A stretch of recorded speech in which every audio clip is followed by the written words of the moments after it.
I request everyone, chalo come on, please keep your cameras on. Sir જેના camera on ના હોય એને કાઢવાના છે. કાયદેસર. Okay sir. एकदम राधे भाई નું નામ લઈને रिमूव कर देवाना. राधे भाई की जय हो.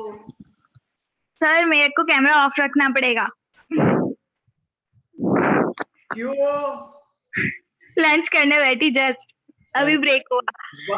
जल्दी बंद करो, हमारा सबका खाना बाकी है. बंद करो कैमरा, जल्दी बंद करो. बोलो कैसा कैसा, देखो ऐसा मतलब रीजन देते हैं, ऐसा खाने की लालच. देखो अभी क्या गुंडा बनेंगे. चलो बहुत बढ़िया. बाकी सब लोग जो खाना नहीं खा रहे हैं प्लीज खा के बैठे हैं, अपना पेट आगे बढ़ा के बैठे हो, वो कैमरा ऑन कर ले. लंच टाइम खत्म हो जाएगा फिर नहीं खा पाऊंगी, इसलिए अभी खाना पड़ रहा है. कर लो, खा लो. मेरे साइड से 2 रोटी ज्यादा खाओ, बाजू वाले का भी मतलब डब्बा में से हाथ मारो, खाओ, मोटी हो जाओ, वजन बढ़ा के घर जाना. मम्मी खुश हो जानी चाहिए आज, मेरी बच्ची मोटी हो गई, 2 किलो बढ़ा के आई. કઈ નહીં સર, આપણે ઉતાર દઈશું. सरस. चलो चलो नेक्स्ट चलो नेक्स्ट 2 मिनट्स प्लीज. सब लोग, अभी भी बहुत सारे लोग कैमरा ऑफ है. हमारे को-होस्ट आपको रिमूव कर देंगे बेटा, प्लीज कैमरा ऑन रख लो. आई रिक्वेस्ट, तो ही इंटरएक्शन में मजा आएगा. दिख रहे हैं मुझे? कौन नहीं दिख रहे हैं बताओ, मैं आपको. कौन है? वैशाली, साक्षी, निहाल. ये सिमरन ने तो अपने घर का बजाज फैन जो है वो रखा हुआ है दिखाने के लिए कि सर मेरा ये बजाज फैन का 2 पे इतना स्पीड पे घूमता है ना. अभी थोड़े टाइम में 3 पे रखेंगे, फिर 4 पे, फिर 5 पे स्पीड बढ़ाएंगे. मुझे स्पीड देखनी है ना. बजाज का एडवर्टाइजमेंट करेंगे हम बैठे बैठे. बहुत बढ़िया बेटा, बहुत बढ़िया. दिव्या, जंकार, आपके कैमरा ऑफ है. सिद्धांत, प्लीज चलो कैमरा ऑन कर लो जल्दी.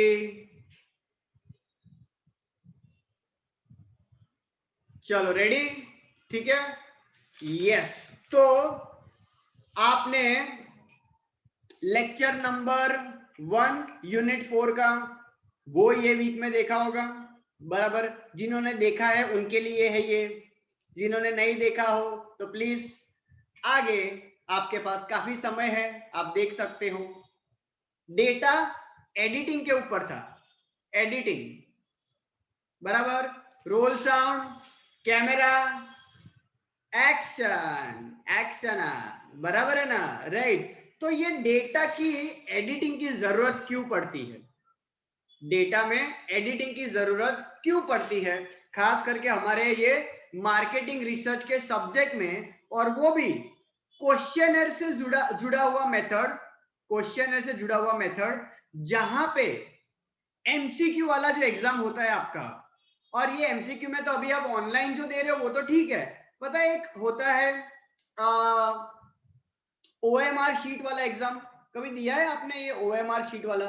देखा है आपने ऐसा बराबर? ऐसा 4 ऐसा गोल गोल गोल गोल दिए होते हैं. 4 2 વર્ષ જ નહીં આપ્યું, બાકી 10 વર્ષ આપી જ છે. એ હા સાચી વાત છે. તો તમને તો યાર, તમે એવા સ્ટુડન્ટ છો જેનું બધું જ એક્સપિરિયન્સ થઈ ગયું છે. સાચી વાત આમ કેવા જઈએ તો સર અમે સર એવા લેવલ પર પહોંચી ગયા છે જ્યાં અમે ઓફલાઈન ના પણ બધા એક્સપિરિયન્સ લીધા છે ને ઓનલાઈન ના તો સર અત્યારે પ્રો થઈ ગયા છે સર, પ્રો. બરાબર છે, સાચી વાત. यस. तो ओएमआर सीट बराबर, ओएमआर सीट आपने जो देखी है, 4 बंगड़ी उसमें देते हैं, 4 ऑप्शन देते हैं वो लोग. अब उसमें क्या क्या एरर हो सकते हैं जिसकी वजह से डेटा को ग्रैब करने में तकलीफ होती है. चलिए कौन कौन बताएगा हमें कि ओएमआर शीट में ऐसी कौन सी एरर होती है जिसकी वजह से अब मशीन होते हैं OMR स्कैनिंग के मशीन, इसको हम बोलते हैं ऑप्टिकल स्कैनर, इसको हम बोलते हैं ऑप्टिकल स्कैनर मशीन। बराबर, सीधा आपको OMR शीट रख देने का, आपने ना सही आंसर से ना स्कैन करके अपने पीसी में या कोई भी अपने गैजेट में अपलोड कर दिया है, ऑटोमेटिकली वो कंसर्न कैंडिडेट के जो आंसर की है वो आंसर की आपने जो कंप्यूटर में डाला है उसके साथ वो मैच करेंगे और उसके हिसाब से सीधा ऑटो करेक्ट हो जाएगा। मतलब कितना फटाफट जो है वो सारे आंसर्स की जो है वो चेक हो रहे हैं, समझो। वरना पहले मैनुअल देखना पड़ता था कि भाई फर्स्ट का आंसर ए, सेकंड का आंसर सी। ये तो सीधा मशीन में डाला आपने, अपने कंप्यूटर में आंसर की अपलोड कर दिया है, वो आंसर की ऑप्टिकल स्कैनर के थ्रू उस कैंडिडेट का OMR शीट स्कैन करेगा और उसके हिसाब से चीजें एक्सेप्ट करेगा। सही होगा तो करेक्ट, गलत होगा तो गलत। अब एज अ कैंडिडेट कौन कौन सी गलतियां है जिसकी वजह से स्कैनिंग होने में दिक्कत आ सकती है, वो मैं जानना चाहता हूं। मतलब गलतियां अगर पहले से हम सबको पता हो तो ऑब्वियसली हम खुद वो गलतियां नहीं करेंगे। बोलते हैं ना कि भाई गलतियां कैसे सुधारे, गलतियां को जान लो, अपने आप सुधर जाएगी। बराबर, तो जय, जय को पूछते शुरुआत करते हैं। जय, जय बोलो सर। जय, આપણે આજે OMR શીટ હોય એમાં એવી કઈ ભૂલ થાય જેનથી સ્કેનિંગ માં તકલીફ આવે? डबल सर्कल्स मार्क થઈ ગયા અમુક વાર। चलो एक एक કરીને આપણે डिस्कस करिए। बहुत रूटीन की चीज है लेकिन ऑब्वियसली टॉपिक है तो एक बार डिस्कस कर लेंगे। डबल चकेड़ी आपने मारी है, दो दो आंसर पे होशियारी मारी है ना, कि भाई मुझे तो दोनों में डाउट लगता है, काम करता दोनों में सर्कल कर देता हूं, ये नहीं तो ये सही। उस आंसर में अगर मान लो ए की जगह सी होगा और सी सही आंसर है, मैंने तो ए भी कर दिया सी भी कर दिया, लेकिन ऐसा सी आप बना सकते नहीं हो।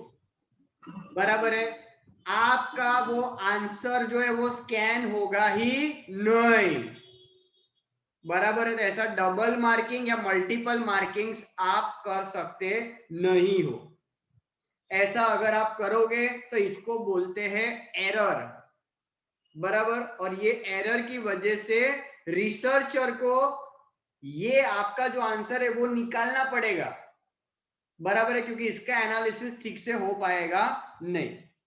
चलो, तो एक जय ने जो बोला डबल मार्किंग और मल्टीपल मार्किंग, हम स्पेसिफिकली खाली OMR शीट की बात कर रहे हैं, OMR शीट के थ्रू जो डेटा कलेक्ट करते हैं वो। बराबर, चलो, और मुझे दूसरा कौन बताएगा? मुझे बताने वाला है व्रज।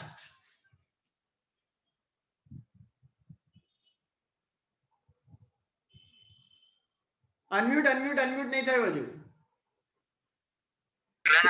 सर एक मिनट कॉल चालू है, एक मिनट। हेलो। अरे बड़े बड़े बड़े बड़े बिजनेसमैन है ये, बड़े काफी बिजी लोग हैं, ठीक है। इनके इंटरनेशनल कॉल्स जो है वो खत्म हो जाए तो हमारे लोकल कॉल्स प्लीज रिसीव करिएगा। आप अपने सेक्रेटरी को भी दे सकते हैं, जितने बिजी आप लग रहे हो मुझे पता है आपके कहीं लेफ्ट साइड पे कैमरा में नहीं आ रहा है, कोई सेक्रेटरी है? नहीं है? होगा? नहीं है? अच्छा ठीक है, चलो कश्य वांदो नहीं। तो व्रत जो है वो काफी अपने बिजनेस में जुड़े हुए हैं, तो हम छोटे लोगों से बाद में वो बात करेगा। तो मानव, हम जमीन पे चलने वाले लोगों से बात कर लेते हैं, मानव से बात कर लेते हैं। आवाज नहीं आता है। सीट नंबर जो होय તેની ભાઈ કદાચ બે સેમ જ સીટ નંબર બે જણાએ કરી દીધો તો માર્ક કઈ રીતે થશે? ए हाँ, सरस, परफेक्ट। सीट नंबर डालने में एरर कर डाला। जैसे आपने एकदम नर्वसनेस में आपका नंबर था 1-2, आपने कर दिया 2-1। बराबर, जैसे 2-1-2-1 था, आपका 2-1-1-2 हो गया कुछ। तो बट ऑब्वियसली अगर ये नंबर पहले से ही अगर एंटर किया होगा सिस्टम के अंदर तो डबल स्कैनिंग ऑब्वियसली वो होने वाला नहीं है, तो हमारी सारी मेहनत जो है वो वेस्ट। आ तो पेलू थયું ને, આ તો એના જેવું થયું, પેલું બોર્ડમાં એક્સ્ટ્રા સપ્લિમેન્ટરી લીધી પણ ખબર પડી એક્સ્ટ્રા સપ્લિમેન્ટરીમાં પેલું बारकोड स्टिकर જ ના લગાવ્યું. पता है ऐसा कुछ बचपन में उन दिनों की बात है जब आप वो 10वीं कक्षा में एक्स्ट्रा सप्लीमेंट्री लेते थे. હવે તો જો કેવું 15 મિનિટમાં પેપર થઈ જાય છે. તમે કેવા જો લેવલ જો તમારું લેવલ 3 કલાકના પેપર લખવા વાળા છોકરાઓ 15 મિનિટમાં લખી નાખે છે. Level of education. ઉલટા જેમ જેમ મોટા થાય તો કલાકો વધવા જોઈએ. સાચી વાત ને? તમે 15 મિનિટમાં પેપર લખી નાખો છો. કેટલી વાર લાગે તમારે આ એમસીક્યુ એક્ઝામમાં? સર ડિપેન્ડ સર નેટવર્ક કેટલું સ્ટ્રોંગ છે, ગૂગલમાં કેટલી જલ્દી આન્સર મળે. સાચી વાત ને? બરાબર. સામે બીજા સર જે અમને રેફરન્સીસ આપે છે એ લોકોના આન્સર કેટલા જલ્દી, રિપ્લાય કેટલા જલ્દી આવે. અમારું સર ઇન્ટરનલ ગ્રુપ કેટલું સ્ટ્રોંગ છે એના પર મેટર કરે છે. સાચી વાત છે. अलग लेवल पे सर डबल स्क्रीनिंग किस तरीके से होती है सर, है ना? पेम्पलेट में जितलू जल्दी मળી જાય તમે फटाफट मेन अंडरलाइन કર્યું હોય ને જો એ જ આવે તો જલ્દી એક્ઝામ પતી જાય. સાચી વાત છે. तो भाई नंबर्स ध्यान થી નાખવાનો ભાઈ, बराबर. रोल नंबर्स अगर आपने कुछ एरर किया मतलब सबसे मेन चीज है ना, आंसर तो चेक ही नहीं हुआ बोलो आपका, है ना? मतलब इंटरनल तो गया ही नहीं बंदा, वो मशीन है मशीन, बराबर. वो तो क्या बोलेगा भाई मैंने नहीं देखा तो भाई एरर खत्म, बराबर. तो ये नहीं होना चाहिए. चलो बराबर है. પછી ઋત્વી બીજું શું એરર થાય ઓએમઆર શીટમાં? ઉભા રહો. હા હવે અનમ્યુટ કર, હવે થશે. હા સર. હા બીજું શું થાય ઓએમઆર શીટમાં એરર થવાના ચાન્સીસ? પ્રોપરલી સર્કલ ના કરી હોય, મતલબ થોડું રહી ગયું હોય કે એવું. એટલે આમ ભાષામાં કહીએ તો પેલું ગૂંટવું પડે, હા है ना? आम भाषा में बोले हमारे मैंगो पीपल, आम जनता ये लैंग्वेज समझती है. આપણે બરાબર એક તો પહેલા તો કોર્નર સર્કલ પ્રોપરલી કરવું પડે. કોર્નર્સ પહેલા બરાબર સર્કલ કરવાનું, પછી ધીરે ધીરે ધીરે ધીરે અંદર, બટ એકદમ ડાર્ક એપ્રોપ્રિએટ થવું જોઈએ. હવે અમુક લોકો હોય, હવે જેમ કે આ દિશા છે તો દિશાએ મને એકવાર કીધું હતું કે સર મેં એકવાર એવું સર્કલ તમે કીધું ધ્યાનથી સર્કલ કરજો, એવું સર્કલ કર્યું સર, સર્કલ ને જ કાણા પાડી દીધા સર, આર પાર થઈ ગયું સર. આખું એ પેપર પર સર મેં પાછળથી ઉખાડી દીધું સર, એટલું મસ્ત ઉખાડ્યું કે ગોલ સર્કલ સ્કેન થાય જ. પછી મેં એને સમજાવ્યું કે બેટા એવું આપણે જે છે તે પેपर फाड़वा नहीं, बराबर. तो ऐसा कुछ लोग करते हैं, इतना घुटते हैं एकदम आम मस्त अणीदार पेंसिल કરીને एकदम जोरदार घुटे घुट कर नाखे. तो ऐसा करोगे थोड़ा बहुत भी पेज फट जाता है, बताए આવું પેજ ફાટી જાય અમુક વાર. અને અમુક વાર તો એકવાર તો દિશાને એટલું બધું આમ એવું થયું ને કે ના યાર સરે ના પડી હતી, યાદ આવ્યું તો પછી રબર લઈને ભૂસવા માંડી. अगर भूसा भूस करते हो ना आप तो भी आपको पेज है ना उसका क्वालिटी है ना चेंज हो जाता है. एक तो ओएमआर ની શીટ છે ને જાડી આવે, તમે જોઈ હોય તો. હવે એ તમે રબર ભૂસો ને તો અમુક એના થ્રેડ જેવા एकदम रॉ फॉर्म છે ને થોડું બહાર આવી જાય, तो उससे भी स्कैनिंग में है ना तकलीफ हो जाती है, बराबर. तो ये बहुत नानी नानी चीजें हैं लेकिन ये सब अपने को करने का नहीं है, बराबर है. चलो एक ये चीज हो गई. तो हमने क्या क्या चीजें देखा? हमने सबसे पहले तो डबल या मल्टीपल मार्किंग नहीं करने का, बराबर. फिर उसके बाद मानव ने बोला, मानव ने क्या बोला? Seat number. यस, मेन सबसे मेन चीज जो आपका मेन जो सोर्स है वो एप्रोप्रिएट आपको लिखने का.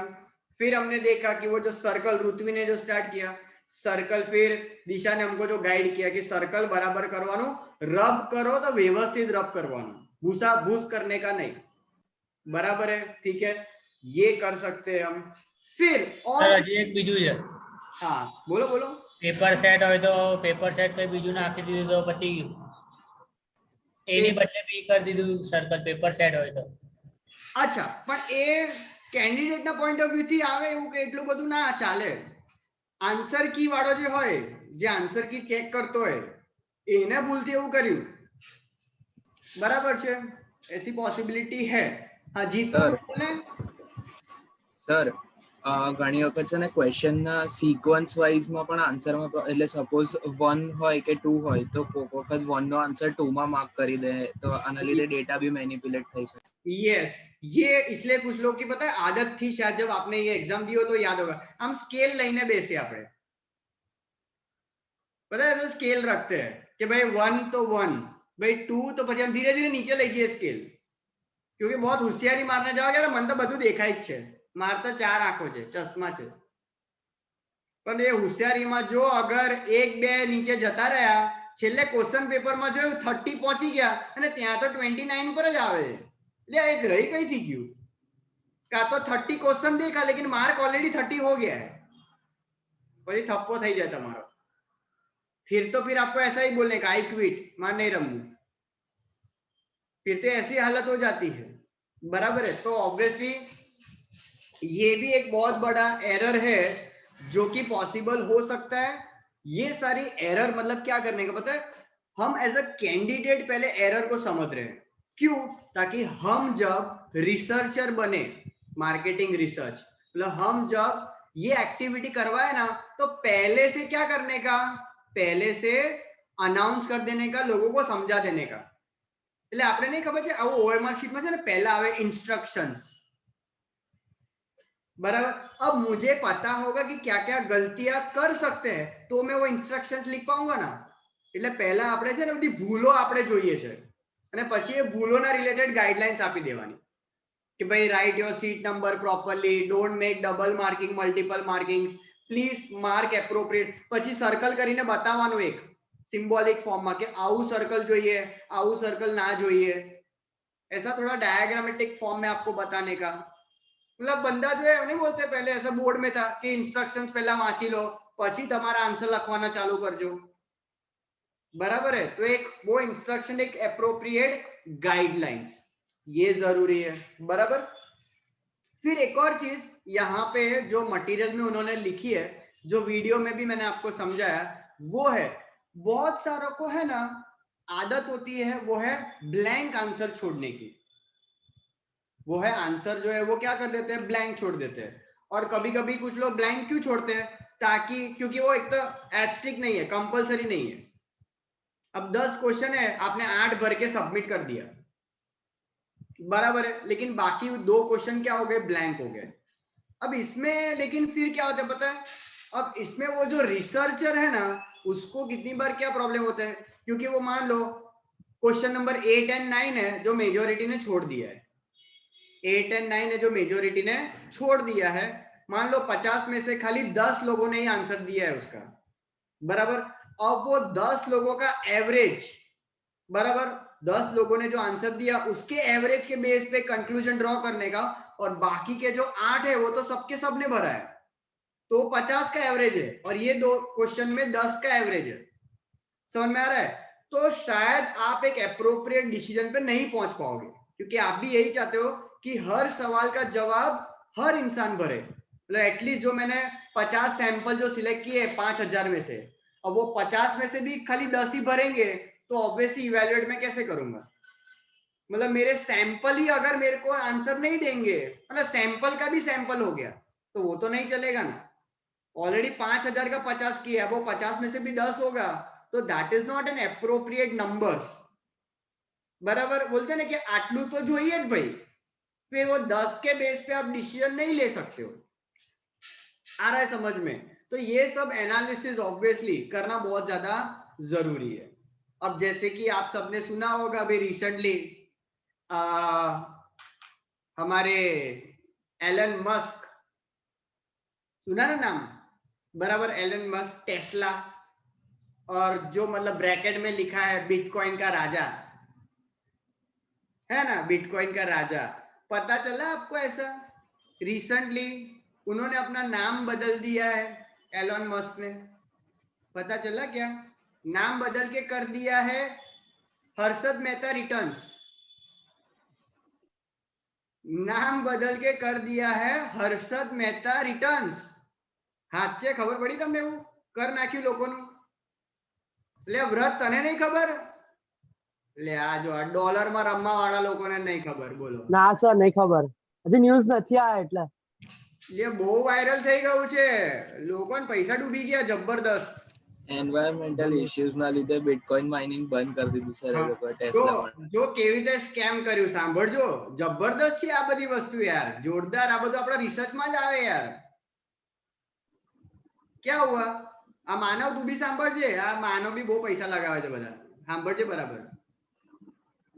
उसने क्या किया एलन मस्क ने, बराबर ये बोला सबसे पहले कुछ एग्जैक्ट नंबर नहीं पता, for example $1500 billion, exact numbering नहीं पता, कुछ 1500, ध्यान से सुनना बहुत इंटरेस्टिंग है, क्या पता फ्यूचर में आपको भी ये मतलब एक स्ट्रैटेजी काम लग जाए कहीं पे. उसने क्या किया, $1500 बिलियन के बिटकॉइन खरीदे, बराबर 1500 बिलियन डॉलर्स के बिटकॉइन खरीदे, बराबर. और लोगों को क्या बोला, लोगों को ये बोला कि ये आप भी खरीदो, ये आप भी खरीदो, हम इसको as a money source, as a source of exchange इस्तेमाल करेंगे. मतलब अगर आप फ्यूचर में टेस्ला की कार खरीदते हो तो उसके बदले आप मुझे पैसे मत देना, आप मुझे बिटकॉइन देना, आई विल एक्सेप्ट. इतना पता चला आपको. मतलब उसने ये अनाउंस कर दिया कि भाई बिटकॉइन खरीदो, मैंने भी खरीद लिए, मैंने भी खरीद लिए, आप भी खरीदो, और आप खरीद के फ्यूचर में मेरी कार जब खरीदोगे तो वो कार के बदले आपको पैसे देने की जरूरत नहीं, आप मुझे बिटकॉइन देना. और इस तरीके से मार्केट में बिटकॉइन का प्राइस बढ़ गया, जबरदस्त हाई लेवल पे चला गया, क्योंकि पूरी दुनिया, और एलन मस्क तो कितना बड़ा नाम है ऑब्वियसली ना, मतलब ब्रांड है, ब्रांड, नाम नहीं है, ये ब्रांड है. Elon Musk is not a name, it's a brand. और एलन मस्क ने जब बोल दिया तो खत्म हो गई बात यार, इतना ट्रस्टवर्दी आदमी. तो लोगों ने ब्लाइंड फोल्डेड जो है वो बिटकॉइन खरीदने चालू कर दिए, और भाव तो बढ़ गया जबरदस्त. फिर उसके बाद जब भाव बहुत बढ़ गया तो ये बंदे ने जो $1500 बिलियन में खरीदे थे, जो $1500 बिलियन में खरीदे थे, वो उसने $2000 बिलियन में बेच दिए, $2000 बिलियन में बेच दिए. तो उसको तो $500 बिलियन का फायदा हो गया. और उसके बाद ये अनाउंस कर दिया कि बिकॉज ऑफ एनवायरमेंटल इश्यूज हम बिटकॉइन जो है वो एक्सेप्ट नहीं करेंगे, सॉरी फॉर इनकन्वीनियंस, जती रहे. और बिटकॉइन का वैल्यू गिर गया, लोगों ने पैसा डूबी गया, खेल गया, रमी गयो मस्त. समझ में आया, समझ में आया. यही तो हर्षद मेहता ने भी सालों पहले किया था. हर्षद मेहता भी आउट કર્યું હતું ભાઈ, લોકોના એના નામ પર લોકોને ભરોસો હતો કે આ કંપનીમાં લગાવો પૈસા, લોકોએ લગાયા લગાયા લગાયા, એને પણ એ કંપનીમાં લગાયા, ભાવ વધી ગયા, વેચી નાખવાના, લઈને ભાગી જવાનું, અને પછી કહેવાનું કે I am not the management criteria now. હવે પેલો હર્ષદ મહેતા કંપનીમાંથી નીકળી જાય એટલે ઓબ્વિયસલી કંપનીના પ્રાઇસ પડી જાય, બધા ડૂબી ગયા, અને આ પૈસા કમાઈને જતો રહ્યો. આવું કરી નાખ્યું બોલો લોકોનું ડોલર્સમાં. અને અહીંયા લોકો હતા જે રૂપિયામાં ઇન્વેસ્ટ કર્યા, થપ્પો થઈ ગયો બધાનો. મંદીમાં બી મંદી. मैं पहले ये बोला था नहीं घर पे रहो, अब तो घर पे नहीं, मतलब रोड पे आ जाओ ऐसा बोल रहे हैं. ऐसा सिनेरियो है, बोलो आओ आओ करे चे लोगों, मतलब बुरे टाइम का भी फायदा उठाने का, ऐसा ऐसा बिजनेसमैन है ये लोग. देखो अब देखो क्या हो रहा है. तो ये सारे क्राइटेरिया देखो, तो साला डेटा एनालिसिस करना कितना इंपॉर्टेंट है. मतलब यार ऐसा ही किसी पे मतलब साला ब्लाइंड फोल्डेड भरोसा कर दिया. अब साला नहीं बोले एलन मस्क पे भी भरोसा नहीं करूं तो किस पे करूं यार, मैं अंडरटेकर पे. खबर ज नहीं पड़ती यार कोना पर भरोसा करवानो. એવું અઘરું થઈ ગયું છે હવે તો માર્કેટમાં, વેરી ડિફિકલ્ટ. मतलब कौन क्या अपने सबकॉन्शियस माइंड में गेम खेल रहा है कोई समझ જ नहीं पड़ती. સર હવે એલન છે ને બીટીસી એટલે બિટકોઇન્સ છોડીને હવે ડોજી ની પાછળ પડ્યો છે હમણાં. हाँ અને હવે स्पेसिफिकली मतलब एक अलग से कॉइन, मतलब ये सब मार्केटिंग स्ट्रेटेजी अब धीरे धीरे आ रही है, बराबर है. एक दूसरे स्पेसिफिक जो है वो उस पे अपने क्राइटेरिया जो है वो घुमा रहा है, अब उसमें भी कुछ करेगा, वो वापस कुछ नया लेके आएगा. तो ऐसा सब है. तो डेटा एनालिसिस बहुत जबरदस्त चीज है. यहाँ पे पूरा डेटा पे ही तो है, प्राइसिंग पे ही तो है, डिमांड सप्लाई पे ही तो है, सब कुछ यही तो है ना सब कुछ. तो ये सब अपने को बहुत ध्यान से देखना पड़ता है भाई, चीजें समझनी पड़ती है. ये सब रिसर्चर का कांस्टेंट वॉच रहता है डेटा एनालिसिस के ऊपर कि क्या हो रहा है क्या नहीं हो रहा है, प्राइस कब बढ़ रहा है कम हो रहा है, डिमांड सप्लाई मैच हो रहा है क्या नहीं हो रहा है, ये सब ध्यान से देखना पड़ता है, बराबर.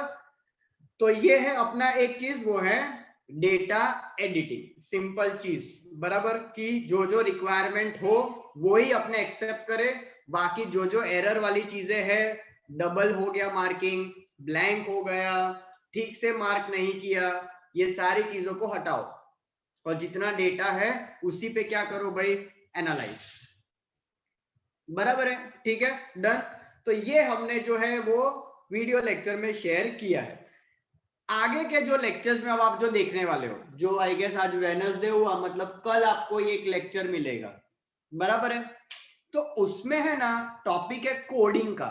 क्या है? Code, COD, coding. ये वर्ड आप जब देखते हो डेटा मार्केटिंग रिसर्च में, जो वर्ड कोडिंग है, क्या लगता है आपको क्या होगा? ये कोडिंग क्या होगा? कौन बताएगा? ये हेत तो कैप्टन अमेरिका से थॉर बन गया। ले कैप्टन अमेरिका थी थॉर बनी गया, तू वाड़ गई क्या? हे माँ माता जी, अलिया इसका अरे रे रे सर, अभी बाल खुलने बाकी है। अरे आई अब बाल की दुकान, मैं कीधु क्या वाड़ गया हूँ। सरस ના ના સર છે જ અહીંયા. છે સર, એ સર વાળ હવે કોઈ બીજા ઉખાડશે સર આવીને. ના ના નેક્સ્ટ લાસ્ટ યર નો રેકોર્ડ તોડવાનો છે 13 મહિનાનો. અરે રે સર, આમ નાક સુધી સર વાળ ટચ થવા જોઈએ સર, ત્યાં સુધી ઉગાડીશ. એનાથી નીચે આવે સર, નીચે એકદમ. એટલે આ તો તારે દાઢીની જુઓ પર લટકતી હશે એના ઉપર, है ना? सरस सरस, ये देखो घर पे खुद का इमेजिका बनाया है, ये अच्छा है। सब जो अपने छोटे मोटे जो चींटी होती है, जो जुए होते हैं, वो इनके बालों पे इमेजिका खेलते हैं। Very good. चलिए, लॉकडाउन में किसी का तो भला कर रहे हैं आप। चलो बताइए बताइए, अब इससे गंदा हम जोक नहीं मार सकते, आप बताइए आगे please. Coding coding coding sir coding app making માં જે કામ આવે આપણા એપ મેકિંગ છે. अच्छा, હવે આ કોડિંગ આવે ને એટલે એક વસ્તુ તમને યાદ આવશે, બોલો 100%. વ્હાઇટ હેડ જુનિયર. अरे आ ध्वनि ऋतिक रोशन देखायो? ऋतिक रोशन देखाया कि नहीं देखायो? हाँ सर। व्हाइट हेड जूनियर, बराबर। आ कोडिंग कोडिंग कोडिंग कोडिंग आवे ने એટલે હવે આ લોકોને ભાઈ व्हाइट हेड જ આવી ગયા આપણાને, बराबर। तो ये एक्चुअली क्या सिखाते, क्या है कोडिंग में, क्या सिखाते होंगे कोडिंग में? App creation, website app creation, website creation, servers create करवाना। ओके, वेरी गुड, बराबर। बट रूटीन पहला फर्स्ट स्टेप आपने चालू करे ने, ईशान ने जो सब बोला वो कोडिंग का बहुत ऐसा बोल सकते हैं डेप्थ कंटेंट है, बराबर। मतलब बोल सकते हैं सेकंड थर्ड फोर्थ लेवल पे आता है, लेकिन कोडिंग का जो बेसिक लेवल जो होता है ना, बेस, उसको हम बोलते हैं simple converting the data into numerics, converting the content, data से बेटर वर्ड है क्या, converting the content into the numeric form, बराबर है। अब एनक्रिप्शन है ना, सॉरी एनक्रिप्शन, यस बोल सकते हैं, एनक्रिप्शन, डिस्क्रिप्शन, बराबर है। अब इसमें एनकोडिंग डिकोडिंग आपने शायद कम्युनिकेशन के प्रोसेस में पढ़ा हो बचपन में, खबर है? वो कम्युनिकेशन नो चैनल हतु, सेंडर, फिर मैसेज, चैनल, फिर एनकोडिंग, याद आयो? ये वड़ू है, मतलब जिसमें हम क्या करें, इंफॉर्मेशन को है ना एक पर्टिकुलर लैंग्वेज में कन्वर्ट करते हैं, इंफॉर्मेशन को एक लैंग्वेज में कन्वर्ट करते हैं, जिसको हम बोलते हैं टेक्नोलॉजिकल लैंग्वेज, आईटी लैंग्वेज या तो कोडिंग लैंग्वेज। जैसे कि सिंपल एक एग्जांपल, कोई भी हम सुपर स्टोर में जाते हैं तो एक प्रोडक्ट आपने उठाया, सपोज पार्ले जी का पैकेट आपने उठाया, बड़ा 20 रुपए वाला पैकेट, फैमिली पैकेट, बराबर। उस पे एक लिखा होता है बार कोड, नंबर, या तो नंबर होता है या तो नंबर के ऊपर ऐसा स्ट्राइप्स होती है, ब्लैक स्ट्राइप्स, आपने बार कोड तो देखा ही होगा, बराबर है। फिर वो बंदा आता है लेजर मशीन लेकर, टिक टिक स्कैन करता है, सीधू पहला कॉम्प्यूटर में एंट्री થઈ જાય, आई जाए લખેલું પાર્લેજી આટલા રૂપિયા આટલા ગ્રામ, બધું જ આવી જાય, આખી કુંડલી है कि नहीं? This is what collecting the information and transferring into that coding language, ताकि इंफॉर्मेशन फटाफट कलेक्ट થઈ જાય। આજે એ લોકોને જ્યારે સ્ટોક આવે તો જેવું એ લોકો કાઉન્ટિંગ પણ એવી રીતે જ કરે, ટિક ટિક ટિક ટિક, હવે એક એક પેલું ગણવા બેસે એન્ટર કરવા જાય તો ક્યારે મેળ પડે, કેટલો બધો સ્ટોક હોય. सोचो डीमार्ट, बिग बाजार, कैसा कैसा स्टॉक है. तो वो लोग तो क्या करते पता है, बड़े बड़े जो बॉक्स आता है बॉक्स की 12 कोड હોય એને સ્કેન કરી નાખે એટલે પતી ગયું. समझ में आया? That is easiest source to collect the information. बराबर है. तो टोटल अपना स्टॉक का काउंटिंग हो गया और फिर डेली बेसिस पे ये बिल जनरेट करेंगे तो ऑटोमेटिकली स्टॉक में से वो सेल्स माइनस हो जाएगा. तो बैलेंस अपने को पता चल जाएगा कि आटलू अवेलेबल है.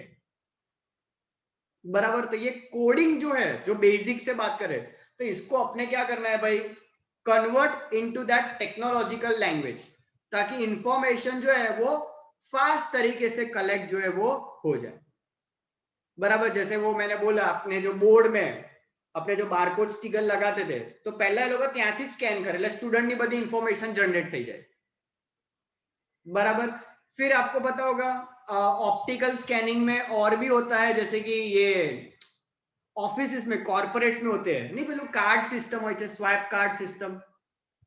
हम સ્વાઇપ કરે એટલે ભાઈ ને અટેન્ડન્સ આવી ગયું એ લોકોનું प्रेजेंट. टाइमिंग के साथ उनका नाम है ना रजिस्टर्ड हो जाता है. मतलब सीधा जैसे ये कोई एक एम्प्लॉय एंट्री गेट पे कार्ड स्वैप करता है, પેલો HR डिपार्टमेंट ની એક एक्सेल ની फाइल હોય એમાં जनरेट થઈ જાય બોલો બધી इंफॉर्मेशन.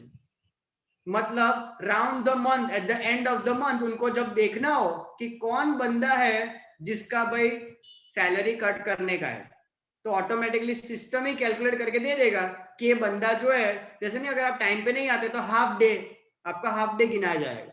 तो ऑटो कैलकुलेशन, ताकि उनको मैन्युअली, नहीं तो पहला पेलो क्यों હતું मैन्युअल रजिस्टर मेंटेन करવું પડતું હતું, इन टाइम અને आउट टाइम.